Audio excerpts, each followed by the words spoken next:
Our first speaker is our tax expert, and she has, my God, 23 years of experience in taxes.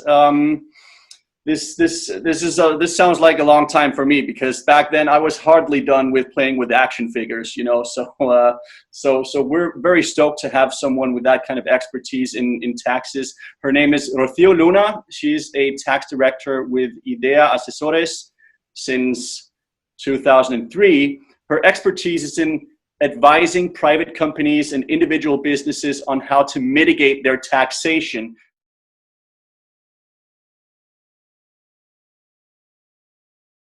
Have some more money for yourself, then now is where you want to pay attention.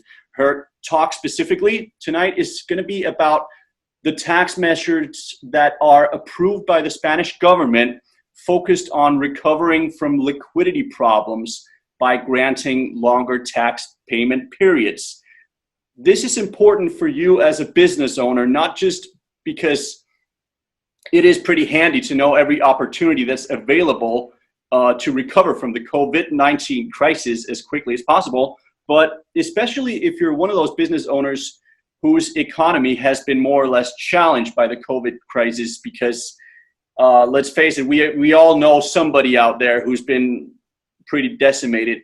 So these longer tax payment periods might just be your life raft out of this whole thing. So please pay attention. And with that, I hereby welcome Rocio Luna. Hello, Andy.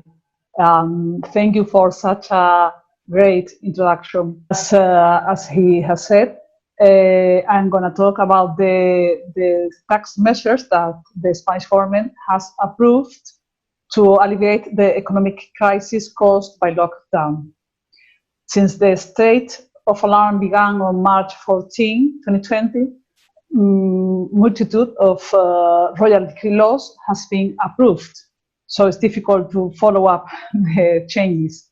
These regulations have been approved in stages, modifying the previous ones. In these notes, I'm going to review the fiscal measures, as he said, approved by these royal decree laws currently in force. So let's see the first one. Royal Decree Law 7/2020, later on modified by the 14/2020.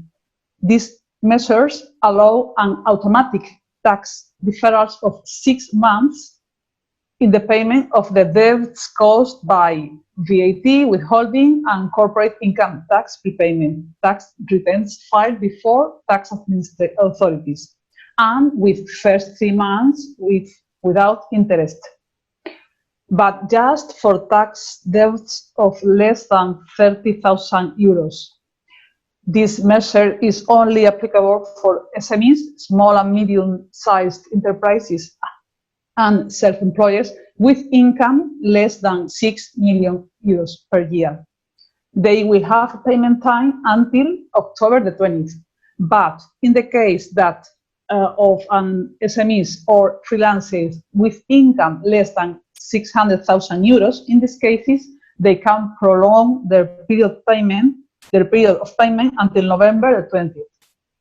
Let's see the following one. Royal Decree Law 8/2020, later on modified by the 15/2020. In this case, tax measure consists of debts settled and deferrals granted by the tax administration and due date not expired until March 18. In this, they go to May 30. And this measure is applicable to all companies and freelancers, no requirements. The same for the following one. In case of requirements and requests for information notified by the tax administration and not expired until March 18th, also go to May 30. Let's see the following one. As you see, there is digital certificates are needed to file the tax returns and for relationship with tax administration, because it is need to do it via internet. So the digital certificates are needed to identify ourselves before the tax administration. But because of the lockdown, the public offices to renew this digital certificate are closed because of the lockdown. So it is not possible to renew the expired digital certificate. Because of that, non-renew expired digital certificates can continue to be used with the state administration, in Spanish AEAT, by using the Firefox browser, because Internet Explorer or Google Chrome are not doesn't work for these purposes. For the rest of the public administrations, the National Currency and Stamp Factory, in Spanish Fábrica Nacional de Moneda y Timbre, has approved a special procedure to renew the certificates for the self-employers and representatives of companies who are sole or joint administrators. Let's see the next one. Presentation or filing and payment of tax declarations that we mentioned previously, VAT, Model 303, Declaration Form 303, Withholding, Declaration Form 111, and Corporate Income Tax Prepayments, which is the Declaration Form 202, with maturity on April 20, have prolonged their period of payment up to May the 20th. But this measure is only applicable for SMEs and freelancers with incomes less than 60,000 euros that don't form tax consolidation groups or VAT groups. Let's see the next slide. Also for SMEs, these companies can settle the corporate income tax prepayments according to the profit or loss accumulated during the first 3, 9, or 11 months of the tax year, even if they have not submitted in time the 036 form, which requests this calculation option, because the deadline finished on February. But if the SMEs with income less than 60,000 euros won't apply in corporate income tax prepayment, this measure can do it in April, October, and December. I mean, April, that goes to the 20th of May, October, and December. And SMEs with income less than 6 million euros can do it the same, but just the second and the third prepayment in October and December. The objective, the goal of this measure consists of including the losses of the current year in the tax base for the calculation of the CAT prepayment. And now let's see the last one. The tax debts not paid corresponding to declarations filed between April 20 and May 30 will not generate fines, 20%, as long as these companies have requested the special financing of the eco loans approved by the government. The next talk, my colleague will talk about these eco loans. This measure is applicable to all companies that meet all the requirements to obtain this special financing. Oh, sorry, okay, now here you are. That's all. I hope this talk is useful for all of you. And please do not hesitate to ask the question in the chat, and I'll try to answer all of them at the end afterwards, at the end of this webinar.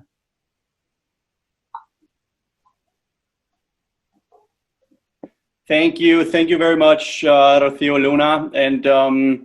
And like Rocio just said, we have somebody coming on in just a minute who's going to be talking a bit more about these eco loans, as it were. But I just want to say, as you can all see, this is a lot of information, and this is heavy stuff. This is what Rocio is juggling around on a daily basis. So if any one of you, like me, is probably feeling a little confused right now, then this is why you need to reach out to somebody like Rocio Luna.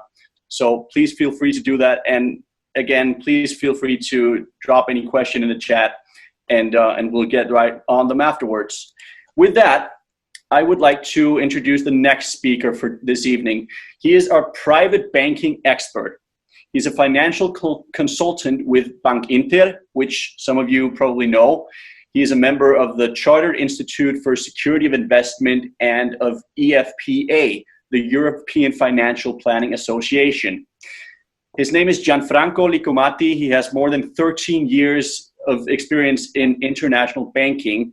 His expertise area is private banking and asset management. So he is used to juggling around huge amounts of money on a daily basis. His talk tonight is going to be about the new economic measures promoted by the Spanish government to help from a financial point of view and to provide liquidity to small and medium-sized enterprises and the self-employed, along, of course, with the families, all the families who are affected by COVID-19.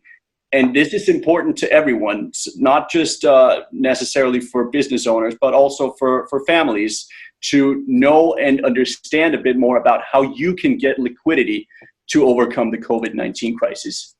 And with that, I leave the word to Gianfranco Licomati. Good evening to everybody. Thanks, Andy, for the presentation. As you said before, my name is Gianfranco. I work as a private banking expert for Bankinter. Even if our job usually is to manage the financial and property investment of our client, due to the situation at the moment, all Spanish banks are helping the government in order to facilitate to the clients all the measures approved by the government in order to alleviate the economic impact of the coronavirus. The two main measures being approved are eco-loans and mortgage moratorium for house owner. Let's start from an eco-loan. The eco-loan is a loan that works not very different from the traditional bank loan. However, unlike this, this way of financing involves three parts. The credit institute's offices, which provides the money and puts the condition for access.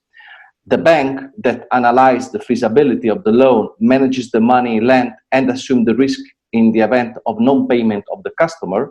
And of course, the applicant, small and medium enterprise, self-employed worker, or even a public authority. But what is an eco-loan? Is, to sum up, a system of mediation so that small and medium enterprise, self-employed workers and company with central office in Spain access a series of line of funding which will alleviate the lack of liquidity. A total of 20 billion euros constitutes the first stretch of endorsement awarded for the Ministry for the Economic Affairs. These 20 billion are divided in two sub-tranches, up to 10 billion for renewal and new loans granted to self-employed workers and small and medium enterprise, up to 10 billion for renewal and new loans granted to company not considered small and medium, than bigger company. In addition, an endorsement will guarantee 80% of the new or renewal loan granted to self-employed workers and small and medium enterprise. Let's go to see, sorry, okay. The document required to fill the forward to ECO. Annual accounts for 2019, Form 390, annual VAT return for 2019, audit report for 2019, certificate showing that the customer is up to date with their tax and social security obligation. Certificate that can be obtained online at webpage www.agenciatributaria.es. Other documentation required are verification from the public bankruptcy registry and justification of how the company will use the guaranteed funds in order to pay salaries, suppliers, tax obligation, financial obligation, rentals, and other financing needs. Permission for, of course, from the customer for ECO to check the CIRBE, the credit rating, and appendix declaration of ICE subject to the minimum regulation. The second measure we talked before was the mortgage moratorium for house owners. In order to support and help families that have been affected by the crisis to overcome this difficult situation, an additional and complementary sectoral initiative to the measure announced by the government so far has been launched to offer, in some of these cases, a delay of up 12 months in the repayment of capital. Who is it for? Is it for workers who become unemployed, entrepreneur, professional who have suffered a substantial drop in income or turnover of more than 40%, an individual who own a mortgage property, included non-resident client, provided all of the following conditions are met. The total monthly incomes of the family unit in the month prior to the request for the moratorium did not exceed 3 times the monthly EPREM, then approximately 1,630 euros. How long will the moratorium last and when can I apply for it? There are 2 types of moratorium approved. The first one is the legal. This is a moratorium on capital and interest for maximum of 3 months with the possibility of being extended. And the sector moratorium. This is a capital moratorium for a period of up to 12 months.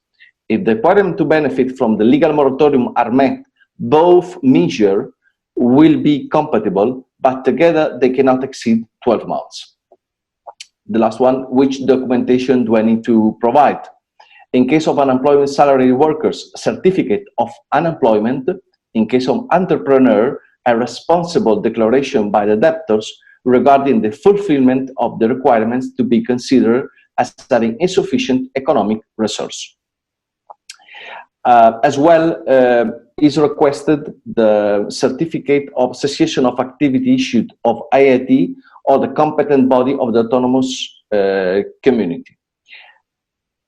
Where to find all those documentation? In the webpage of SEPE or in the webpage of www.agenciatributaria.es. Just to finish my presentation, in case you are interested or just in trouble to get those measures through your bank, even if you are not resident in Spain, or are you simply looking to make banking in Spain in a different and professional way, feel free to reach me out to my email. Thank you to everybody, and thank you, Andy. Thank you so much, Gianfranco. And I want to say to you all, just like with Rocio Luna just before, this might be, this kind of information might be a bit unfamiliar to some of you, and this is exactly why we have people like Gianfranco and Rocio in the B2B Club, is so we don't have to deal with it ourselves, popularly speaking. So, and this is why you need to reach out to somebody like Gianfranco. So feel free to do that, and still feel free to ask any questions in the chat. Our third speaker for this evening is, dare I say, the senior of B2B Club. I'm pretty sure. I don't ask about people's names like that, but he's going to give us some financial insights from the legal side of things. He's a civil lawyer. His name is Antonio Doblas, a member of the Asesores de Abogados de Víctimas, meaning that he is out there and protecting normal people just like you and me in civil cases. He has more than 26 years of experience as a litigator lawyer at Court of Justice with specialty in civil law. His expert knowledge is in claiming financial compensations against insurance companies. So this is the guy you want to go to if you have any financial claims that you need to do. And I'm guessing some of you might have as business owners, especially during these coronavirus times. His clients include Unicaja, Grupo Vid, Supersol. Those are the kind of major players that he juggles around, and of course a lot of small and medium-sized enterprises as well. His talk tonight is going to be about the new laws promoted by the Spanish government that are focused on helping people dealing with lack of revenue as a result of the COVID-19 crisis. So if you're one of those business owners who've lost some business, some clients, or whatever during the COVID-19 crisis, this is where you want to pay attention. But it's not just important for business owners. It's important for every one of us, because we have to pay rent, we have to pay mortgages, we have to pay our loans. And these measures that Antonio is going to be talking about are some that we can benefit from. We can get more liquidity to afford these regular payments, which we might not otherwise have been able to. But also because people who are divorced or have children might get a faster judicial response to their request in case of any conflict in relation to this matter, because as we have also seen, sadly, the cases of domestic disturbances have gone up during the COVID-19 crisis. So I think there's going to be some lessons in here for all of us. I'm not going to take any more time. Please welcome Antonio Doblas. Thank you very much, Andy. Welcome everybody for this webinar from BTB Club.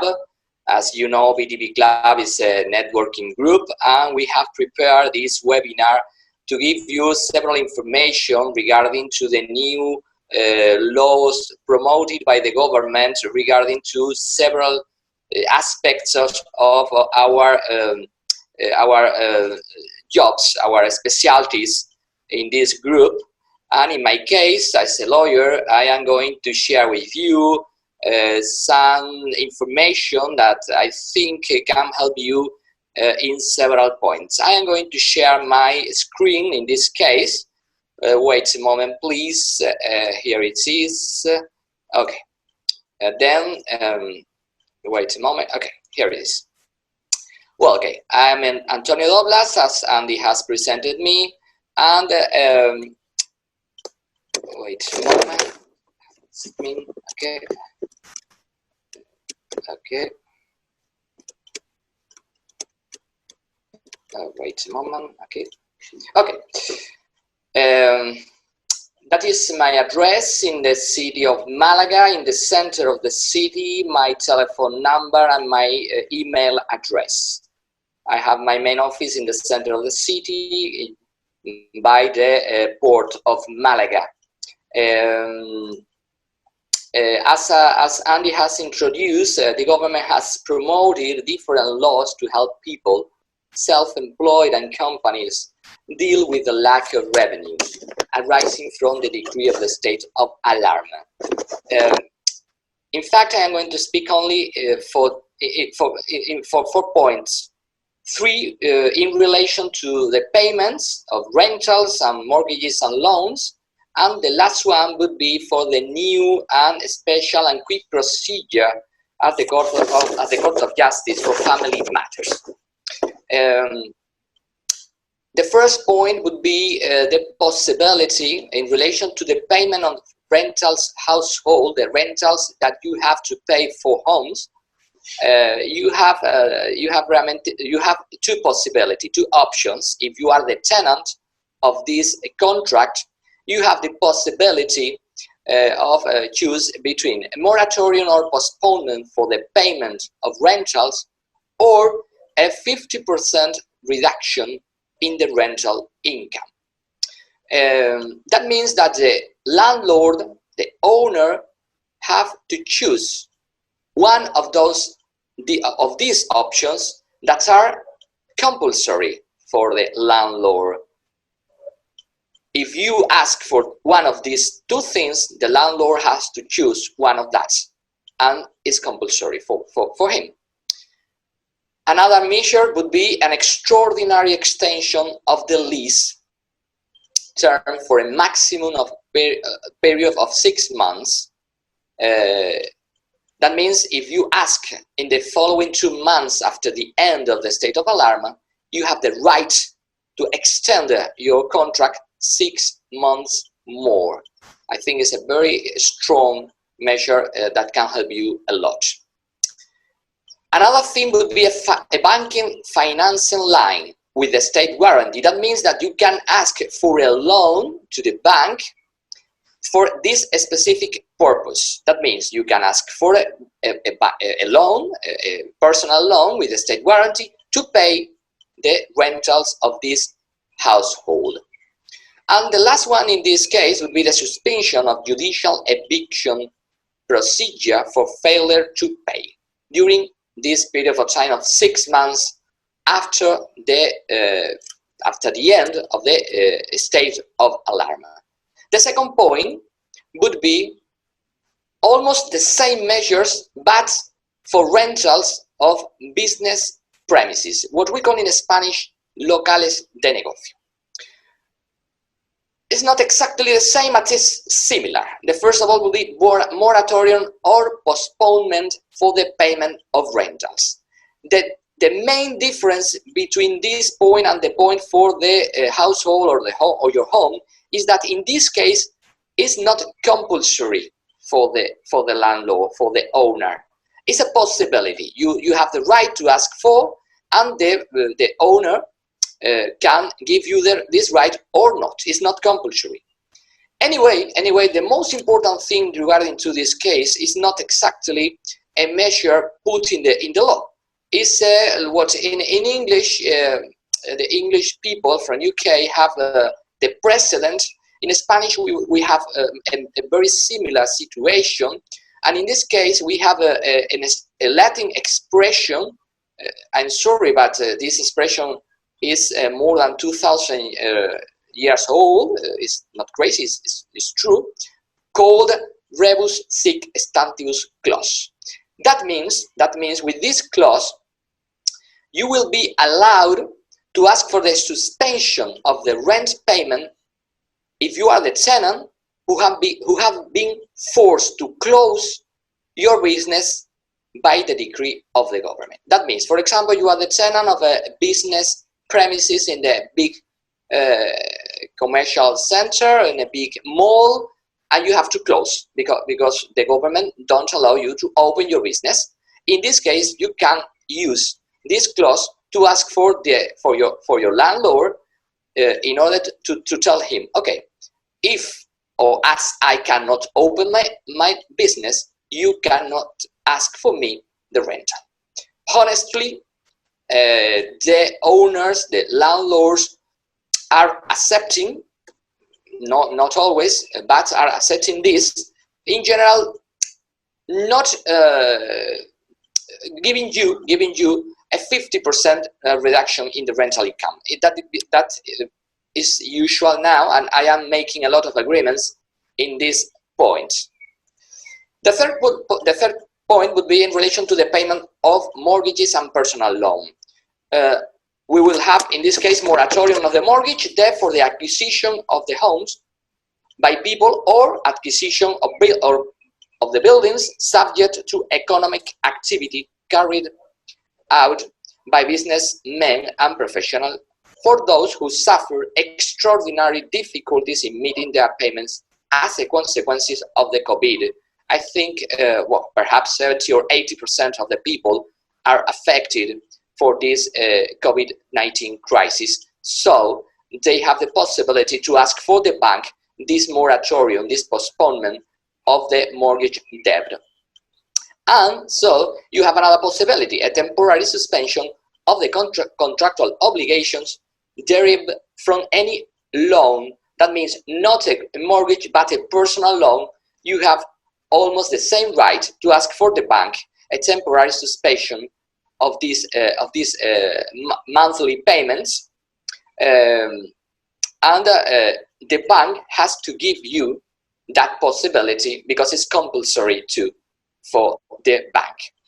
And the last point would be a very interesting thing, because as we have a check, according to the experience, the confinement, the lockdown are pushing a lot of relationships between couples, between families, between wives and spouses that have to live in a little space. And the government has promoted a new law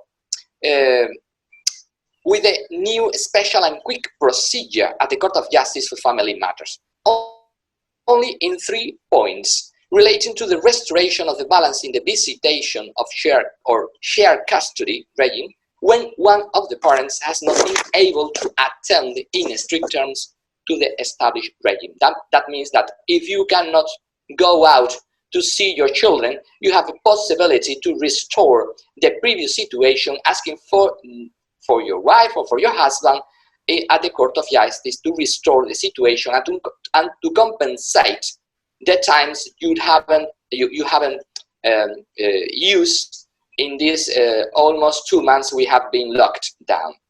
The second point would be request the revision of the defined measures or on marriage charges, economic pension between spouses and child support spouses. That means it's very clear. If you have suffered, if you have been unemployed, if you have lost your job, if you have suffered, if you haven't the same incomes that previously, you have the right to ask. First of all, you need a lawyer, of course, but you have to ask at the Court of Justice a revision of these definitive measures. And the last point would be the request of the establishment or revision of the obligation to provide any kind of maintenance regarding to these family matters in case of divorces or relationships with somebody that with you have children. Okay, that is all. Thank you very much for seeing us. That is my name, my telephone number, and feel free if you have any doubt at the end of this webinar to ask whatever. Thank you very much, Andy. Bye-bye.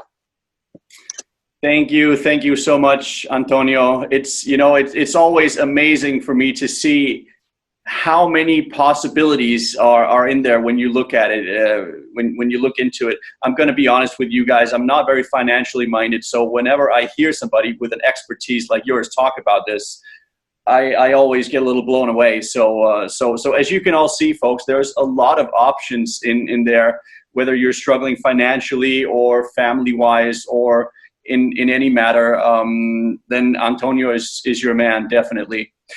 This next speaker for tonight is probably, dare I say, the odd one out in this regard. This is something I've been personally looking forward to. His name is Stefan Heinz. He is an expert on social entrepreneurship and on sustainable investments. He's going to talk to us about how sustainable investments works and how voting with your dollar works. You might have heard that expression, voting with your dollar. This seems to be a thing that's working. In our case, maybe voting with your euro, but more does it. I think Stefan has spent more than 20 years in the global IT software industry. But it's not as dry as that might sound, because he has a lot of years of involvement in corporate social responsibility, and he's been traveling all over the world with his family. He's from Sweden originally. He's lived in Greece and the UK and now in Spain, where he set up his new company, Effect Team, which is all about educating and inspiring others through positive sustainability. Now, as you all know, sustainability is important for each and every one of us, especially, obviously, during these times of global environmental awareness, and maybe even more so with the COVID-19 crisis, which is a global crisis as well. Some people have been talking about how we could deal with the environmental crisis if we went about it the same way as we did the corona crisis. So the big question that Stefan is working on a daily basis is this: how can we make a profit and thrive while securing the environment for future generations without always letting the poor and the vulnerable pay the bill? I'll let it be up to him to see how much of that he can explain for you guys this evening. Please welcome Stefan Heinz. Wow, thank you so much, Andy, for that introduction. That was fantastic. So, I offer presentations, lectures, talks in events for companies, for groups, schools, societies about sustainability and, of course, sustainable investments. So, as Andy said, I'm here today to talk about the new normal after COVID-19. And I will also spend some time to talk about vote with your dollar. What is the new normal? How will that work? So, as you all know, the last few months, we have seen some great solidarity all over Europe. I really love it and have actually been a bit overwhelmed sometimes. The next continent in line for this horrible virus is probably our neighbor, Africa. So many poor people cannot afford to self-isolate. So the workers face a choice between going to work while sick or going hungry. So once again, the poorest people will suffer the most. Can we all agree that we can give them the same solidarity and encouragement as we've done in Europe? So we are now going back. What will the new normal look? I mean, as they write on this wall in Hong Kong, we can't go back to the normal because that was the problem. So what is next? Can we just jump back and like nothing happened? Or what is it around the corner? People like Kate Rawood and many others say we all need to go from the old growth and instead think about thrive. Because if we just jump back to the expected 3% growth per year, that will mean that we very soon will run out of fuel, meaning planet cannot produce it. So a question again, do you think it's sustainable to grow forever? Probably not, yeah. I really believe that we need to rethink where we spend our money. We can all do it. We can all make the new normal something really new. So I will not tell you what to do or not to do. I rather maybe suggest how, because we already know it works. For example, the reasons why you see a big decrease in price and a larger increase of volume for the eco products in our supermarkets, it's just because all of us are voting with their dollars. We're buying these products, they will produce more and the price will go down. They conquer out the non-eco products, and that's what we all want, isn't it? So how do we do that? What is sustainability and win-win-win? We need to understand that there is really no contradiction between making money and doing good in the same time. I would even say it's a must now in the new normal. The idea is to make sure that you do not choose one on the expense of another, but rather making sure to tick all three. So a couple of examples here. If you're a petroleum company, you make sure to provide decent working conditions to your people. You could claim that you at least tick people and profit, but surely not planet, so it's not sustainable. If you're a forest company and you conduct land grabbing and using underpaid workforce and corruption to make you profitable, you are not sustainable. And if you're a normal charity and constantly need to ask others for money, you don't tick the profit circle, so you're not sustainable. I know that sustainable tree planting is one option that will tick all three. So one of the companies I work with and it's very close to my heart, is BTB Club. They are a foresting company that's been working for 15 years in Eastern Africa that are focused on sustainability and win-win-win. The purpose for them is to combat poverty and corruption, and with the vision to plant as many trees that there are people on the planet. So we all understand that replanting trees have a positive climate effect, don't we? But how can it be profitable and in the same time fight poverty, overpopulation, and corruption? The answer again, it has to be sustainable and everyone needs to win. Their tree grows very rapidly. They're ready for harvest in 15 to 20 years. Then be refined into floorings and furniture for a long sustainability. That's African mahogany that they are planting has a value of 12 to 15 times higher than the market price of fir or pine. It grows 4 or 5 times faster. It's almost, the land is almost free, and they offer local and fair working conditions. So there is so much to be said about BTB Club, but it is really recognized and respected by the local governments and companies.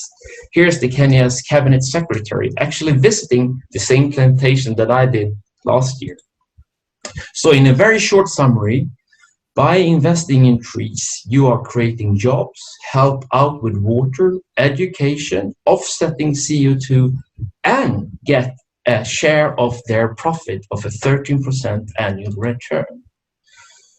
So sustainable investments are here to stay. Better Globe is a really great example. As you see, they tick all three.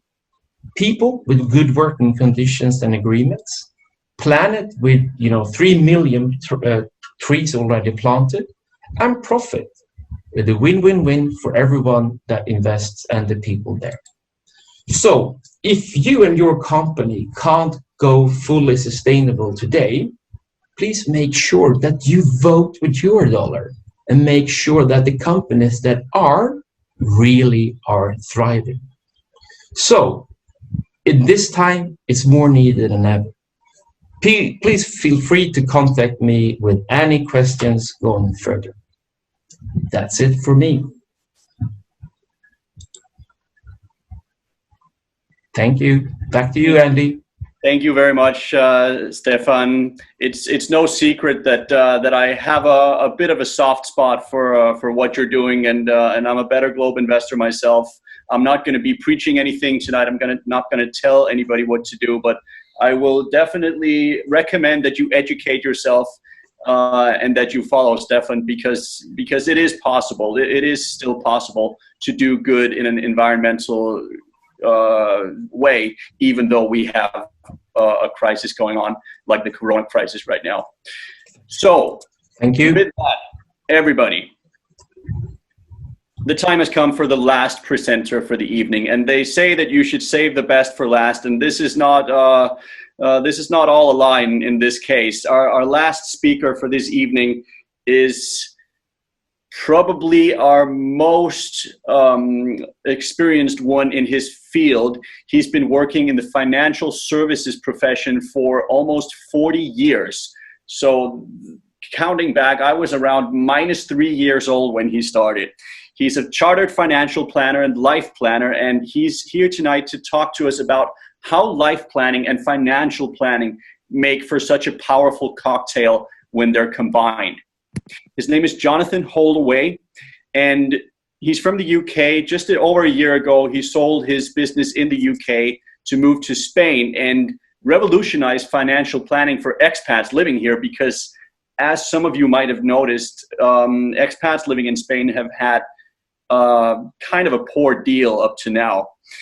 Like I said, Jonathan is a chartered financial planner. This is the highest level of qualification that you can have as a financial planner. He's one of the first 600 people in the world to qualify. So we are very fortunate and very stoked to have with us in the BTB Club somebody like Jonathan.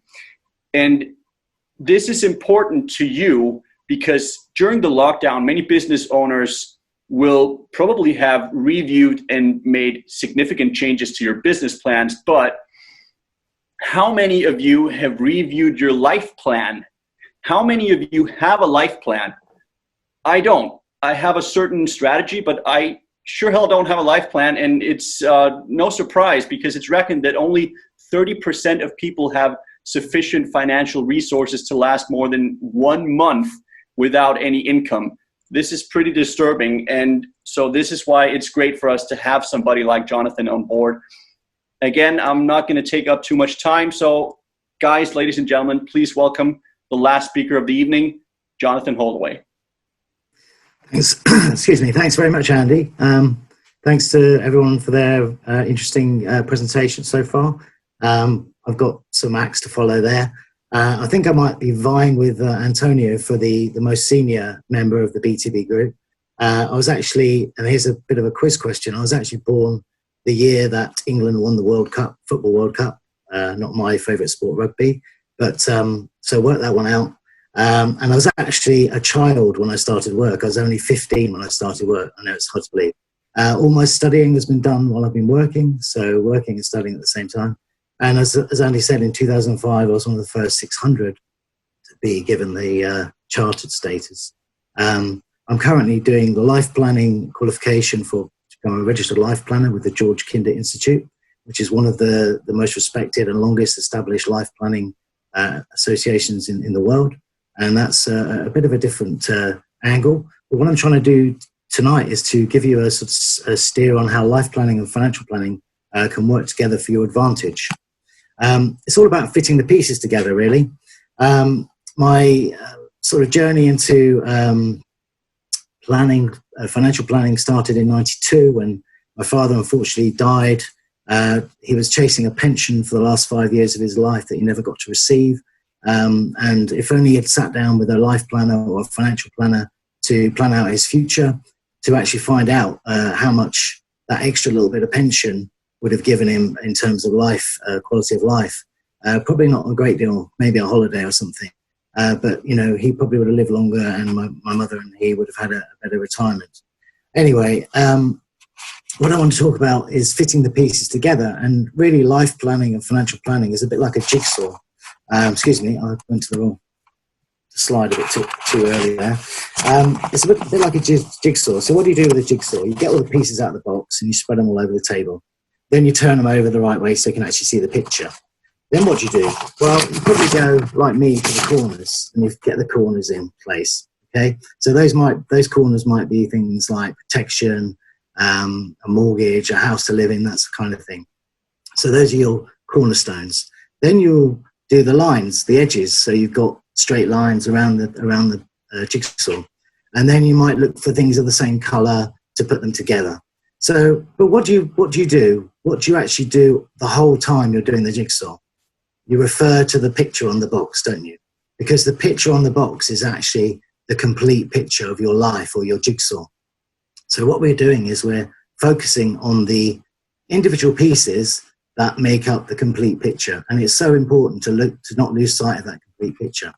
As John Lennon said in one of his songs, which was a song called Beautiful Boy, life is what happens to you while you're busy making other plans. And it's so true. Exactly what has happened now. Somebody has come along and thrown a spanner in the works for everybody, haven't they, with this virus. But he also wrote, I am the Eggman, I am the walrus. So let's say not everything he said made sense. The way we approach life planning to start with is we ask clients 3 questions. And we ask them to focus on these 3 questions. The first question is a lovely one. Imagine you've won the lottery, you've won the jackpot, not just a tenner. You've basically got all the money you need to make you financially secure, and you can take care of your family, etc. How would you live your life? Would you change anything? And then we encourage clients to really let go, let their imagination run wild, and step into the life that they want to live. So remember, money's no object, so we can just feel free to imagine our life without any constraints of money. The second question is a bit of a bad news, good news question. So you visit your doctor and he tells you you've got between 5 and 10 years to live. The good part is that you won't ever feel sick. You'll feel as well as you do now. The bad news is that you won't know and have no notice of when you're going to die. So what would you do with the remaining time? Would you change your life, and in what way? How will you do it? So this gives a bit of a time limit now on your goals, your dreams, your perfect life. The third question is again, you go back to the doctor, and unfortunately he delivers the worst news you could possibly have. You've only got a day left to live. And then think about what the feelings arise when you confront your mortality. What did I miss? Who did I not get to be? And what did I not get to do? And by this, you're actually then focusing more deeply on the important things in life, in your life. Then we talk about life goals, and a lot of people talk about goals, but they don't actually write them down. Again, you know, if you've got to have a goal, you've got to write it down. It's proven that the people that write down their goals are actually more likely to achieve them. And all a life plan is a collection of those goals. We then do a thing called the Heart's Core Grid, which is a have, do, and be. And then we break that down into must, which is crucial, ought to, which we feel an obligation to do, and fun to, which is just, as it says, fun to. So the fun things in life, you know, because it's all about doom and gloom. Let's have some fun. Let's think about some good things. So anything on that grid that stands out to us is kind of the areas that we focus on. Then we ask clients to describe their ideal day, week, and year, and also to set their life goals on these areas. And it's quite funny because very few actually talk about work. Most people talk about family, relationships, health, their community, etc. So a lot of the life goals that we find are not related to work or money. We put a time scale on those goals. So we do a 1, 3, 6, and 12 month time scale, and a 3, 5, 10, 20 year and lifetime goals. You're probably thinking, where does this come into financial advice? Well, the financial architecture, and it's the last thing we talk about. I mean, we basically go through those stages first, overcome any obstacles that we might see potentially blocking the road, and then we go to the financial bit. And the architecture is then built around the life plan goals. So it might be your long-term goal, your lifetime goal, or your 20-year goal is pensions, retirement. So there we would use some type of pension scheme to fund your retirement. You might want to send your children to university or higher education, in which case we look at the most tax-efficient way to save or invest money to do that. You might want to buy a house, that might have been part of your life plan, and there we would look at mortgages and protecting the mortgage in the event of death or illness. You might want a holiday in a couple of years' time, a dream holiday with a family, in which case you'll be saving some money for that. Or you could be starting a new business, in which case you might need some finance. Again, that could be arranged through various sources. I'll just add that I'm actually working with a company called Chase Buchanan Limited for advice on regulated products. So the services that I offer: life planning to make sure that you're living a life that truly inspires you. I use something called cash flow modeling, which is a bit like a business plan or a cash flow model for a company, but it's for an individual, just to make sure that you don't run out of money, or you don't run out before your money. Financial advice is fitting the financial products around the life plan goals. And also I am giving you accountability. So you're not going to get away with not reaching these goals. I will be checking in with you regularly to keep you on track and overcome any new obstacles that have come in your way. So that's me. If you want to find out any more information on any of those services, please feel free to check out my website, expatfinancialplans.com, or Jonathan@holdawayfinancialservices.com. Thank you very much for listening, and I'm happy to take any questions in the Q&A. Thank you so much, John.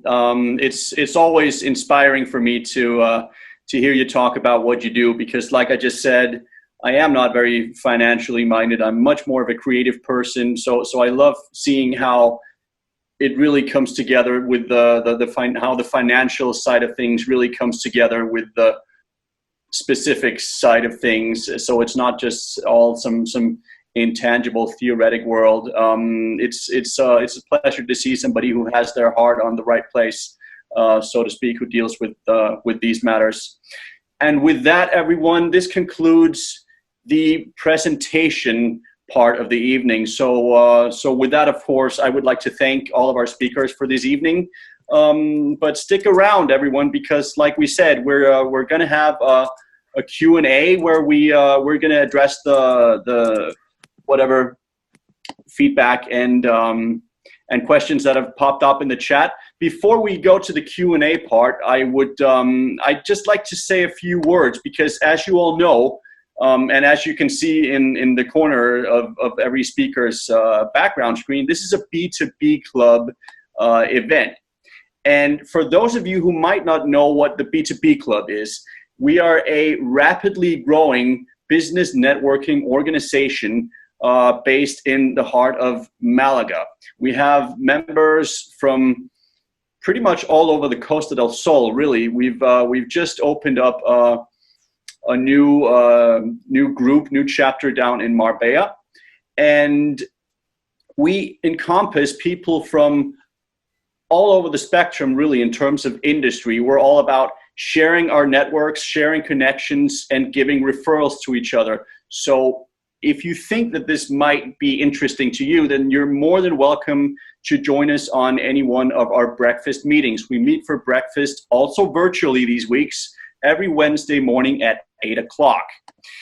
Now, and like I said, if you know someone who might benefit from any of these speakers' expertise, then please feel free to share their contact information. And also, we'd love to hear your feedback on this event. So there's going to be a link for that in the chat. I think Nathan might already has posted it there. Yes, he did. Okay. So with that, let's get cracking on the Q&A. So let's let's answer out loud. That's a good idea. So I'm just going to unmute the speakers here. And let's see, the first question that I had a question. That was the first question, actually. That was for Gianfranco, who actually answered it, but I think it merits a repetition because it's actually pretty interesting. The eco loan, Gianfranco, is that just as expensive as the other loans, or what's the difference? No, hi Andy. Basically, is a very cheap loan. Is regulated by the government. Is approximately maximum 2%. It has a range from 1% up to 2%, and it's very fast to get. With you don't need all the documentation typical of the normal loans. And absolutely cheap. Okay, so how? Because that sounds to me like it's a lot cheaper than most other loans. How can they? How does this come about? How do they finance it? Because they are the two main features are that are approved by the government, then by the institutes of eco that put the money through the banks, and as well there is a guarantee. They are guaranteed 80% by the government, and it's something just to help people not to make money, for the bank makes money. Okay, so that sounds pretty exclusive, because normally I would think that there would be some sort of a catch to this. Would you say there is one such in this case? Yes. Okay. It's absolutely different. Okay, great. Well, thank you very much for that. And I think there's another question for you from Ricky. If you delay the payment of your mortgage, do you pause the payments, or do you postpone them and then need to pay the whole amount you've postponed after 12 months?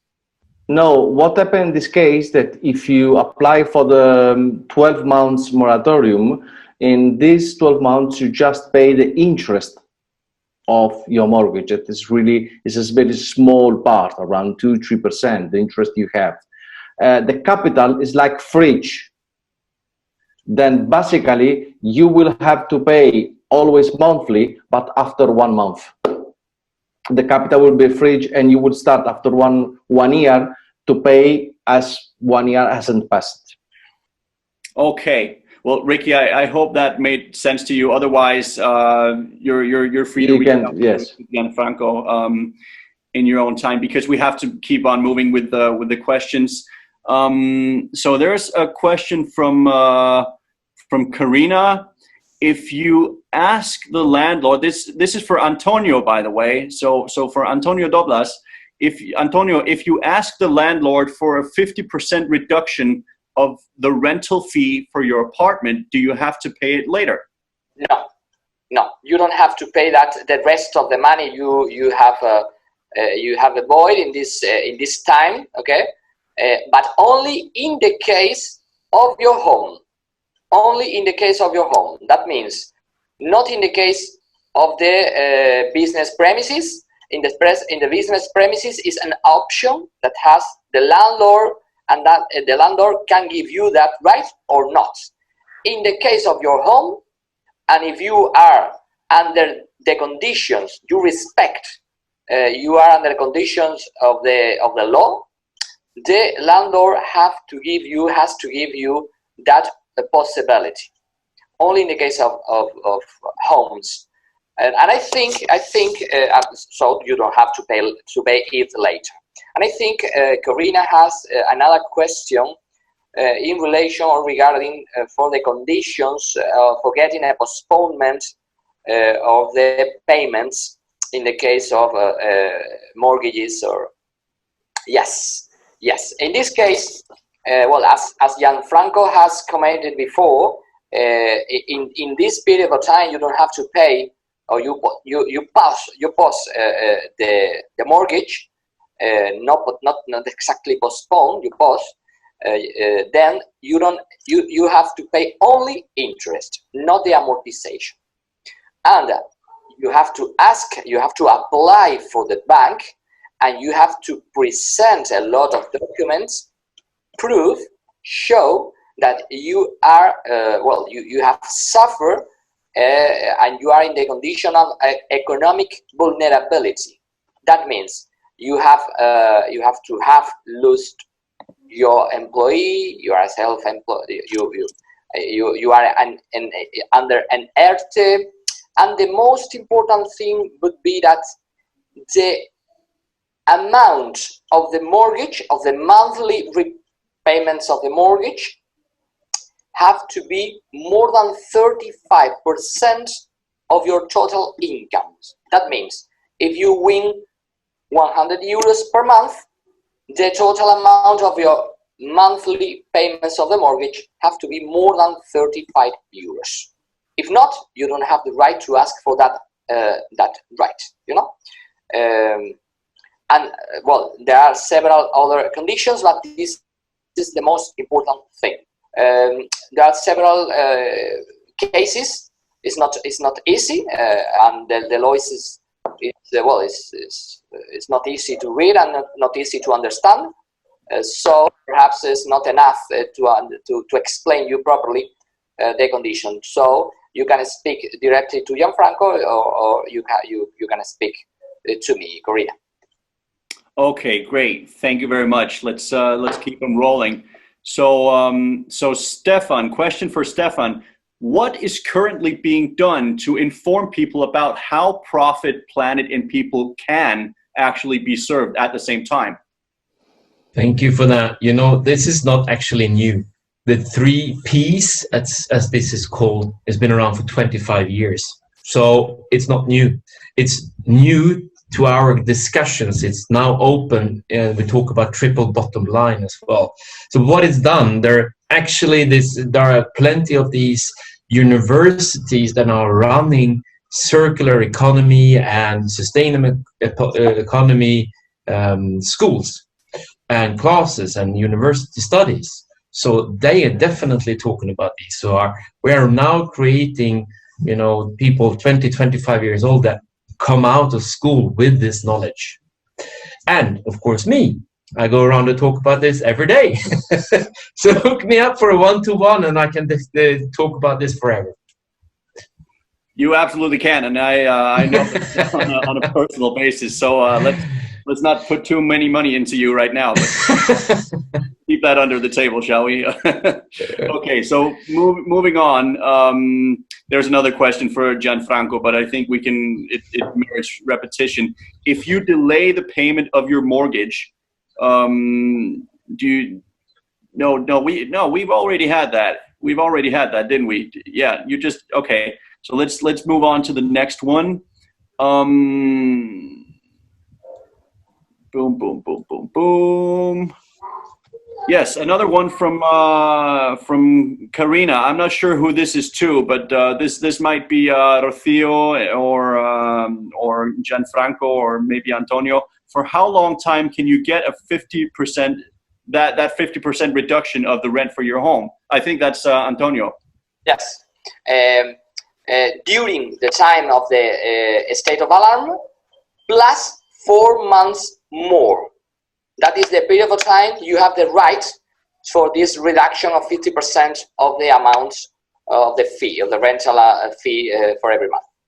The time for the period for the state of alarm, plus 4 months more.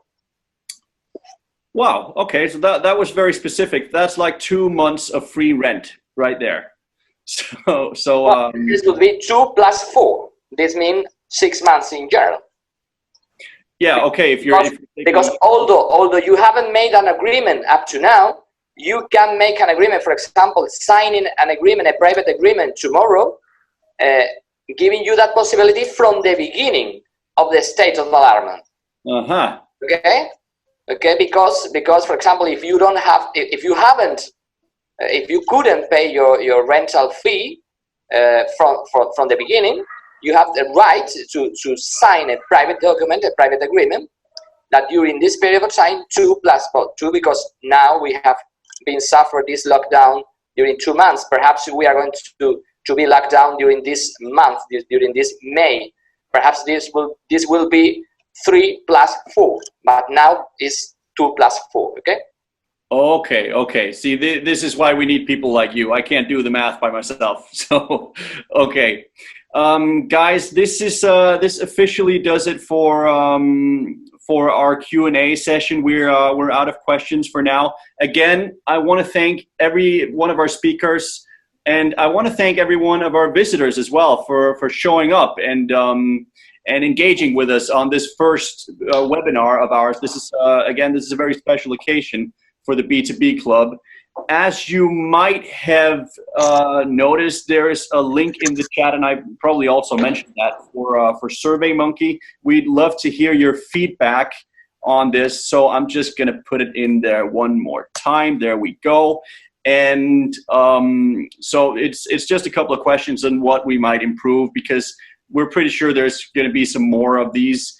And again, I would like to invite every one of you to join us for breakfast. Again, we every Wednesday morning at 8 o'clock, we sit at home and have our separate breakfasts. And that doesn't mean we still can't support each other and grow our businesses and grow our networks by sharing referrals, because that's what we do in the B2B Club.